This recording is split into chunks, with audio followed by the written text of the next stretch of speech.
সেনাপতি,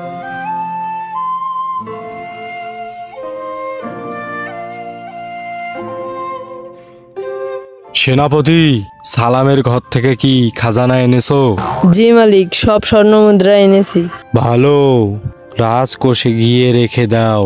জি মালিক। সে তখন রাজকোষে গিয়ে সব স্বর্ণমুদ্রা রেখে দিল। কিন্তু এই রাজার ছিল প্রচুর লোভ। এই জন্য সে রাজপুর গ্রামের সব বাড়ি বিক্রি করতে লাগলো। গ্রামের মানুষ তার কর্মকাণ্ড দেখে এই গ্রাম ছেড়ে চলে যেতে লাগলো। কিন্তু ওই গ্রামেই ছিল এক চালাক ছেলে। সে রাজার কর্মকাণ্ড দেখে সে বলল, না আর তো পারা যায় না, আমাকে কিছু একটা করতে হবে। এ বলে ও যা করলো তা সবাই দেখতে থাকো। আইডিয়া, এই বুদ্ধিতেই রাজাকে শায়েস্তা করতে হবে। এই বলে সে গেল এক দোকানে, সেখান থেকে কিছু জিনিস কিনে নিয়ে আসলো তার বাড়িতে। পরের দিন সকালে রাজার কাছে এলো এক সাধু। সাধু এসেই বুঝতে পারলো রাজা অনেক লোভী। তাই সাধু রাজার কাছে গিয়ে বলল, বাবা এদিকে এসো তো, তোমার কি অনেক ধন সম্পদ লাগবে?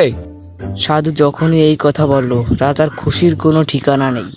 বাবা, বাবা, রাজা। জি বাবা।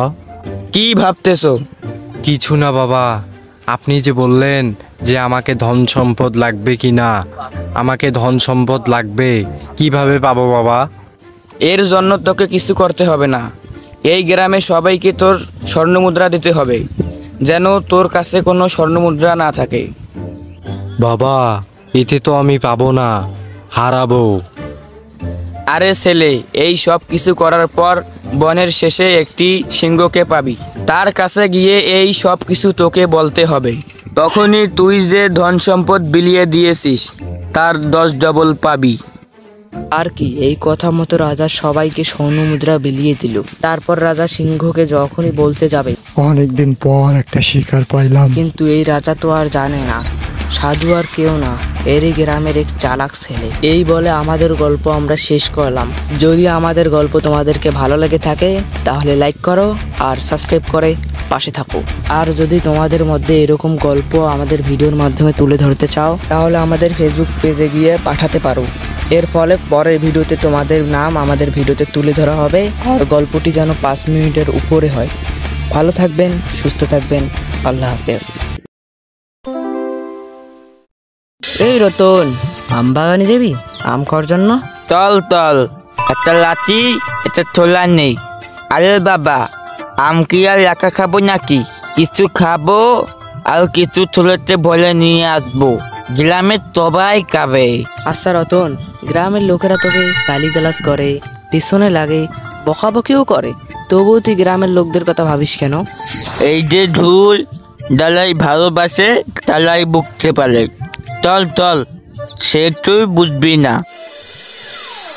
কিলে পোলান, মাত্র ফাঁকা, এতগুলো আম গাছ একদিনে উধাও। কেমন গর্ত হয়ে গেছে চারিদিকে দেখ। আরে হ্যাঁ, একেবারে মাটি থেকে করে নিয়ে গেছে। কিন্তু আম গাছ নিয়ে কি করবে বলতো? চল চল, গ্রামে গিয়ে জানানো দরকার সবাইকে। চল চল। কি হবে পরের পর্বে, তার জন্য দেখতে হবে দ্বিতীয় পর্ব। আজকের মতো বিদায়, আল্লাহ হাফেজ। এক জঙ্গলে একটা সিংহ বসবাস করত। সে জঙ্গলের পাশেই একটা গুহায় থাকতো। তার ছিল 2টি প্রজা, একটি বানর আর একটি শিয়াল। তো একদিন সিংহ বানরকে বলল, আজকে তুই দেখবি জঙ্গলে কে কতটুকু খাবার জোগাড় করেছে। আর শিয়াল, তুই দেখবি জঙ্গলে নাকি রাত্রেবেলা খাবার চুরি হয়ে যায়। শিয়াল, আজকে রাতে জঙ্গলে তুই পাহারা দিবি। আর শিয়াল এই কথা শুনে খুব খুশি হয়, কারণ সিংহ জানে না খাবারটা কে চুরি করে। রাতের বেলা যখন সকল পশুরা ঘুমিয়ে পড়লো আর প্রতিদিনের মতো শিয়াল আজকেও চুরি করলো। পরের দিন, যে শিয়াল, তোকে যেদিন পাহারা দিতে বলা হয় সেদিনই রাতে জঙ্গলে চুরি হয়। সিংহ আবার শিয়ালকে আজকের রাতটাও পাহারা দিতে বলল। বলার পর শিয়াল চলে গেল। আর তখনই সিংহ বানরকে বলল, বানর, আজকে রাতে দেখবি জঙ্গলে কে খাবার চুরি করে। জি মালিক, আজকে রাতে দেখবো কে চুরি করে। আজকে রাতে আমি দেখেই ছাড়বো শিয়াল কি করে।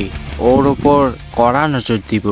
যখনই শিয়াল খাবার চুরি করতে লাগলো তখনই সিংহ আর বানর তাকে ধরে ফেললো। শিয়াল মনে করছিল যে কেউ জানতেই পারবে না, আর এরকম ভাবে সে প্রতিদিনই চুরি করবে, কিন্তু তা হলো না। তার আগেই সিংহ জেনে ফেললো, আর সেদিন ওই জঙ্গল থেকে শিয়ালকে বের করে দেওয়া হয়। তার জন্য ভাই, বেশি লোভী হওয়া যায় না, বেশি লোভী হলে শিয়ালের মতো হওয়া দরকার। এই বলে আমাদের গল্প আমরা শেষ করলাম। যদি আমাদের গল্প তোমাদেরকে ভালো লেগে থাকে তাহলে লাইক করো আর সাবস্ক্রাইব করে পাশে থাকো। আর যদি তোমাদের মধ্যে এরকম গল্প আমাদের ভিডিওর মাধ্যমে তুলে ধরতে চাও তাহলে আমাদের ফেসবুক পেজে গিয়ে পাঠাতে পারো। এর ফলে পরের ভিডিওতে তোমাদের নাম আমাদের ভিডিওতে তুলে ধরা হবে, আর গল্পটি যেন 5 মিনিটের উপরে হয়। ভালো থাকবেন, সুস্থ থাকবেন, আল্লাহ হাফেজ। এই ভিডিওতে ধর্ম সম্পর্কে কোনো কাজ বা কথা বলা হয়নি, তাই ধর্ম সম্পর্কে কমেন্টে কোনো বাজে মন্তব্য করবেন না। ধন্যবাদ।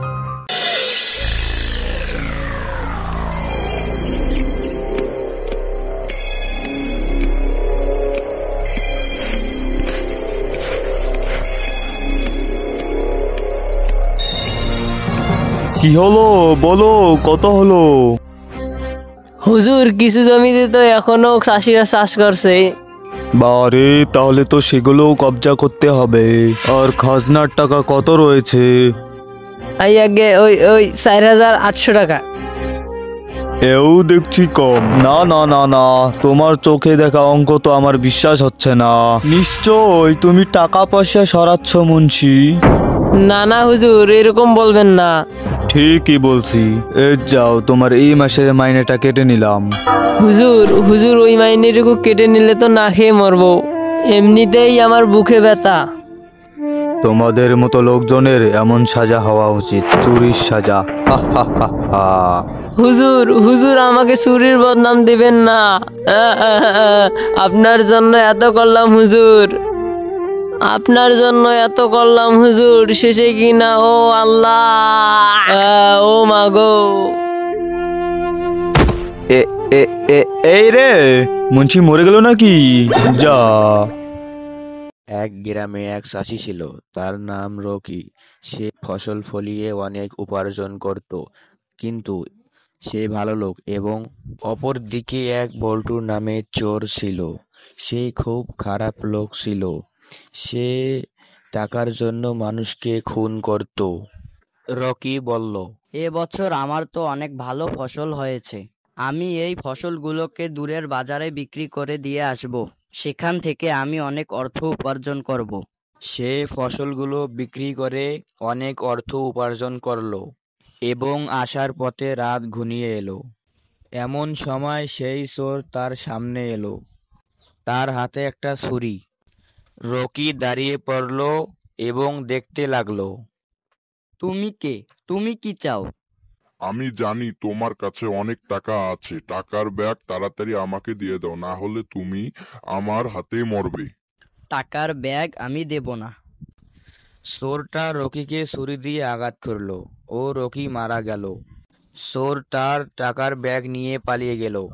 বন্ধুরা, আমাদের ভিডিওটা যদি তোমাদের ভালো লেগে থাকে তাহলে চ্যানেলটি সাবস্ক্রাইব এবং পাশে থাকা বেল আইকনটি বাজিয়ে দিন। সবাই ভালো থাকো, সুস্থ থাকো, আল্লাহ হাফেজ।